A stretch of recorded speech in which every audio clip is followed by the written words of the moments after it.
మాకున్న సమాచారం మేరకు సుమారుగా 29 కార్యకర్తలపైన పార్టీకి ఇచ్చిన సమాచారం మేరకు 29 మంది కార్యకర్తలపైన దొంగ కేసులు పెడతాం జరిగింది. ఇప్పటికీ 20 కేసులు తీయేస్తాం జరిగింది. ఆ 9 కేసులు ఏదైతే ఉందో అది ఎందుకంటే ఛార్జ్ షీట్ వేసినవి కొన్ని ఉంటాయి, ఆల్రెడీ ట్రయల్కి వెళ్ళినవి కొన్ని ఉంటాయి. అవన్నీ కూడా ఒక పద్ధతి ప్రకారం మేము ఫాలోఅప్ చేసుకుని డిసెంబర్ నాటికి అన్ని కేసులు కూడా తీపిచ్చే బాధ్యత తెలుగుదేశం పార్టీ తీసుకుంటుంది.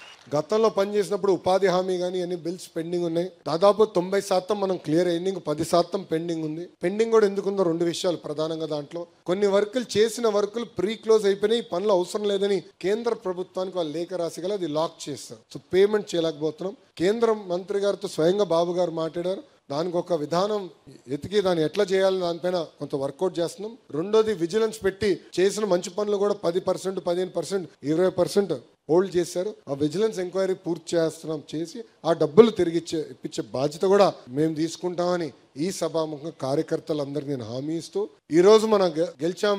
3 పార్టీలు కలిసికట్టుగా గెలిచాం. Telugu Desam party, Janasena party, Bharatiya Janata party కలిసికట్టుగా పనిచేశాం. సిద్ధాంతాలు వేరైనా ఆలోచన ఒకటే, అది ఆంధ్ర రాష్ట్రం అన్ని రంగాల్లో నంబర్ 1 ఉండాలని. వేరే పార్టీలు వేరే సిద్ధాంతాలు ఉండొచ్చు, కానీ మన పార్టీ ఆలోచన ఒకటి ఉంటుంది. ఆ దిశగా మనం కలిసికట్టుగా ముందరికి వెళ్తున్నాం. ఈ రోజు ఆంధ్ర రాష్ట్రం డబుల్ ఇంజిన్ సర్కార్ ఉంది. కేంద్రంలో నరేంద్ర మోడీ గారు, ఆంధ్ర రాష్ట్రంలో బాబు గారు ఇద్దరు కలిసికట్టుగా పనిచేస్తున్నారు కనుకనే మనం ఈ రోజు ముందరికి వెళ్ళగలుగుతున్నాం. ఈ రోజు ఎంత ఆర్థిక ఇబ్బందులు ఉన్నా సంక్షేమ కార్యక్రమాలు మనం చేయగలుగుతున్నాం అంటే వాళ్ళ సహకారం ఉంది. విశాఖ స్టీల్ ప్లాంట్ మనం కాపాడుకున్నాం అంటే వాళ్ళ సహకారం ఉంది.